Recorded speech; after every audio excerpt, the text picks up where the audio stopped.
Oh man, thank you. Pay you later for this question. What a great question this is. I know I say that a lot, guys. It's just the case. This is a great question. Don't be discounting just how great this question is until you hear my response to it. Because so many freaking people, so many people drive themselves to drinking or close to it, or maybe other stuff. I mean, oh my God, just saying. Over stuff like this. They're like, man, I checked, during cranking, I'm developing, 1,300, 1,500 PSI, and yet it's still not cranking. Could it be the IPR? Could it be an ICP sensor? Could it be this? Could it be that? Okay, recognize the truth of this. Your injection controlled pressure PSI number can be, and commonly is, spoofed. It's by the ECM tuning. So in other words, your ECM tuning, whether it be SCT's CAN tunes or custom tunes, from whomever, your favorite, insert favorite tuner here, the vast majority of them make their power by tricking the engine control module into thinking that the amount of pressure you've got for oil is different than the amount of pressure you actually have. And so you can't be doing this test saying, hey, my truck's not starting, I'm developing 1,300 PSI, 1,500 PSI of oil pressure, therefore, that can't be my problem, high pressure oil. No, what you want to do is you want to look up injection control pressure voltage. So step one, let's verify that your ICP, your injection control pressure sensor, is good. The way you do that, key on engine off, that voltage should be 0.2 to 0.25, very commonly 0.24. Very good. If it is, your ICP sensor is almost for a fact good. Perfect. Then, during cranking, what injection control pressure voltage are you generating during cranking? That answer should be above 0.093. So 0.93, and you can Google this to figure out the chart and all this kind of stuff, but 0.93 volts equates to 500 PSI, and the voltage number is not spoofed. How slick is that? So I had a guy just the other day, he calls me up, he says, hey man, this can't be the problem, I got 1,500 PSI of injection control pressure. I was like, okay, yeah, what's your voltage? He's like, I don't know. So he went and looked, he was developing 0.73. 0.71, something, I don't know, not above 0.93. It's like, dude, your problem is freaking high pressure oil. You don't have enough high pressure oil. Now the question is, why don't you have enough high pressure oil? And so for that, we got to look at the IPR valve. And you say, okay, the IPR valve, the injection pressure regulator valve. So step one, is my IPR valve good? How do you figure that out? Well, key on engine off, it should have a duty cycle, so it's just a percentage of open thing.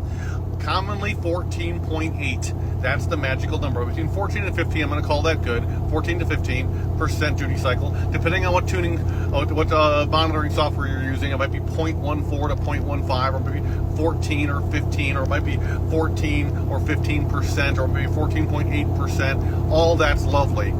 Then, during cranking, your duty cycle should possibly pop up to like 85, 84%, which by the way is equivalent to 100%. I don't know why they couldn't just make it easier for us. Hashtag engineers, ha. But the 80, 45% is, hey man, I'm giving it all I can. Scotty, use a Star Trek reference. I'm also dating myself, just saying.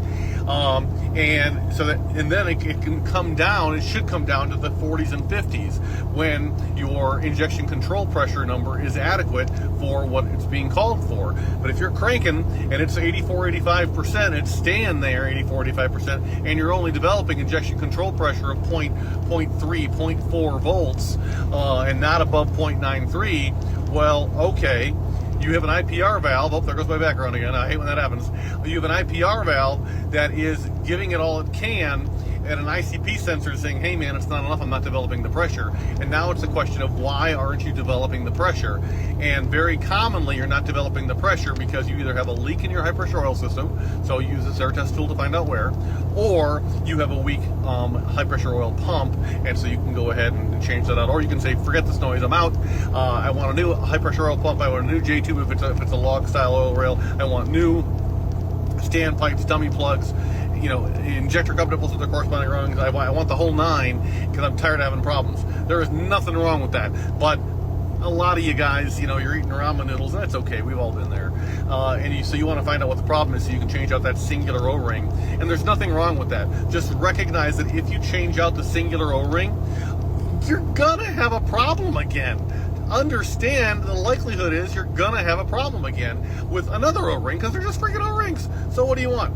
But at any rate, that's the story. Now, down the path of is it my IPR, you know, just because those percentage numbers are correct it's not a guarantee that your IPR valve is really good. And so there's a couple of YouTube videos on there. In fact, I might have one. I'm not even sure, on my FICM Repair channel on YouTube, of how to clean an IPR valve. But all you do is you pop off that screen on the IPR valve. If you don't have the peace symbol version of that screen, looks like a bottom of a chicken's foot, then you have the old style screen, so you should probably get one with that reinforcement in the middle there. But anyway, you pop out the screen and you take a little 1/4 inch in diameter, maybe 1 inch long bolt. They call them stove bolts, and you just set that, you know, head side down on your workbench, and with the screen off of the IPR valve, and you push the valve physically down into the head of this bolt. So the head of the bolt is going inside the IPR valve, and so you're basically actuating the plunger inside there. And at the same time, you take brake clean and you go ahead and spray it inside your IPR valve, and just watch the crap that comes out. So maybe you want to do this on a, you know, just throw some newspaper on your test bench or something. You can see exactly what's up inside there, and don't be surprised there's a bunch of crap in there. Now, if you want to just replace the IPR valve, I mean, I guess I sell valves, and newer is always better. But those freaking things are spendy. Holy sweet Jesus money. So if you can, you know, repair the one that you've got by just cleaning it, well, that's a freaking win. We can sell you the little O-rings and everything else, because you really shouldn't be reusing those O-rings. So you can get a little IPR valve screen kit, don't you know, that comes with the O-rings and comes with a new screen. But at any rate, I hope this helps. And if you got additional follow-on questions, please post them, and we'll see about getting them asked and answered. Diag from us is always free, guys. It always is. So the goal is never to sell you stuff, it's just to tell you stuff. But if you like this content, keep the channel moving.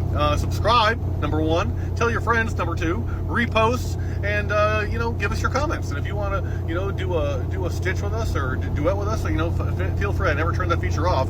I want to know what you have to say. All right. Thanks much. Take care. FICMRepair.com. We're all in this together.